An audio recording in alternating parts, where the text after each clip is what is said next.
I kind of stumbled upon webcomics. I didn't even know that this community of creators or existed out there. And, in 2010, 2011, my brother was really making a big push for me to get back into doing some cartoon work. Now, I hadn't done cartooning in a long time.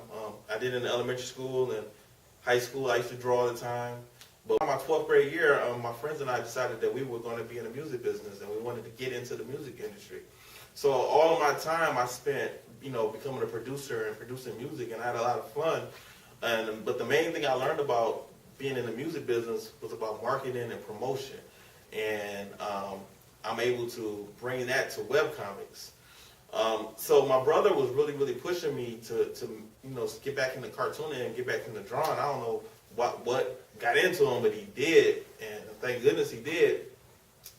So what I ended up doing was I wrote a script for a movie, an animation movie that I wanted to create. So I drew the characters out, wrote the script. I was happy with it. But then after that, I was thinking, okay, so what do I do next?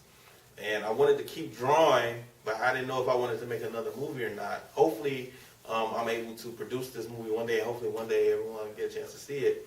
I was online looking up opportunities as far as cartooning again. I figured maybe I can get in the newspapers, and then that's when I learned that it was so difficult to get into the newspapers now. And that's when I stumbled upon webcomics, and I saw a whole world of people that were creating all of these different stories, and they were putting it on the web, and people can go to their websites and read their stories, and a lot of them are really good. I got about 20 of them that I go to a couple times throughout the week, and I just read their updates.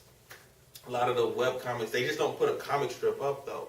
They'll blog about different things, pop culture, different events. It's all about being an entertainer. So that goes a lot along the same lines of me being in the music business. It's all part of being an entertainer.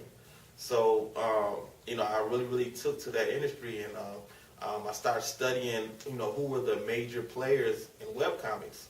And you see a lot of guys, the guys from Penny Arcade, but I think Scott Kurtz was really instrumental in me learning as much as I learned. Because I saw so many different interviews with him online at the time, and him drawing, and him really being in the forefront of explaining what a webcomic was, and helping people learn how to become webcomics.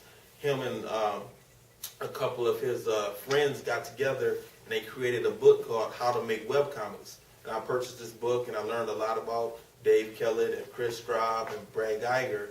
And actually, Brad Geiger is a real cool guy. I never met him personally, but we're friends on Facebook. And anytime I've had a question, I've sent him a question, and he answered it immediately. So I even joined his website. Has called webcomics.com, and that's another community and another forum of different creators that are all together, helping each other out, and explaining how to create these webcomics and how to improve your webcomics, and people critique you, and really help you out with what you're trying to do. So I learned a lot. I took like 3 years, and I really got into it and started studying the world of webcomics. And that was like in 2011. So now it's 2014. So I took a little minute of taking my time and learning it and trying to improve my art craft also.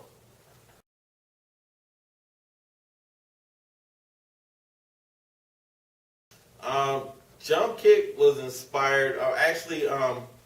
The first webcomic I made was not about the kids and jump kick and martial arts and karate and all that stuff. It was loosely based upon me and the relationships I had with my friends. And, I did a few strips. And then one night, me and my brother were talking, and I was saying, man, there's so many webcomics out here. I don't understand how people are going to find me, how they're going to find out about my stories. And talking to him, I was telling him that I also wanted to work on his storybook. And he was like, well, why don't you take the kids from your storybook and do something with them instead? He's like, maybe, just because of kids, maybe, people they'll be able to gravitate toward that a little bit easier. And because I'm a martial artist, I was able to really think about that, and I said, well, yeah, you're right. So I'll put these kids in martial arts, and I'll have a whole community of people in martial arts, because you have karate, kung fu, kickboxing, MMA, jiu-jitsu, all different types of martial arts. And there's thousands of people across the world, hundreds of thousands of people across the world that are involved in martial arts. So this will be a topic that a lot of people can relate to, and they can really understand the stories. Being martial artists, we see stuff all the time and hear stuff all the time, and kids will come in with things that happen in school. All of those different ideas, they just jump in your head.